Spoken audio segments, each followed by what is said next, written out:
निवडणुका पार पडल्यात, महापौर ठिकठिकाणी विराजमान व्हायचे, पण राज्यामध्ये जिल्हा परिषद आणि पंचायत समित्यांची रणधुमाळी सुद्धा सुरू झाली आहे। पण याच रणधुमाळीच्या आधी सोलापूरमध्ये राष्ट्रवादी काँग्रेसला एक मोठा धक्का बसलाय, कारण कल्याणराव काळे आणि त्यांचे काही समर्थक यांनी थेट भाजपमध्ये प्रवेश केलेला आहे। शरद पवार गटाचे माढ्याचे आमदार अभिजित पाटील आणि अजित पवारांचे जिल्हाध्यक्ष उमेश पाटील यांच्यामुळे राष्ट्रवादी फुटल्याचा गंभीर आरोप कल्याणराव काळेंनी केला।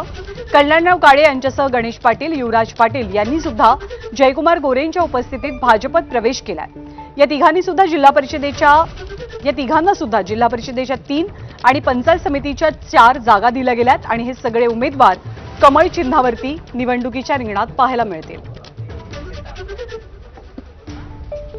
आपण उमेदवार जिल्हा परिषदेचे 3 उमेदवार आमच्या गटाचे, म्हणजे आम्ही असेल गणेश पाटील, युवराज दादा, आमच्या गटाचे 3 उमेदवार आणि जिल्हा परिषदेले 3 आणि पंचायत समितीचे 4 उमेदवार अशा सन्मानपूर्वक जागा आपल्याला भाजपच्या पक्षाने दिली। त्यांची अट एवढीच होती की भाजपच्या चिन्हावर लढलं पाहिजे आणि मग आम्ही ते स्वीकारलं, कारण महायुती आहे म्हटल्यानंतर आपल्याला ते स्वीकारावं लागलं। कारण आपण म्हणजे स्वीकारावं लागलं म्हणजे आता इथं जर अशी स्थानिकची नेते मंडळी दिशाभूल करत असतील आणि जर लोकांना जसं जनतेला जसं आतापर्यंत फसवलंय तसं आम्हाला जर फसवायला लागले तर आम्ही आता शांत राहणार नाही।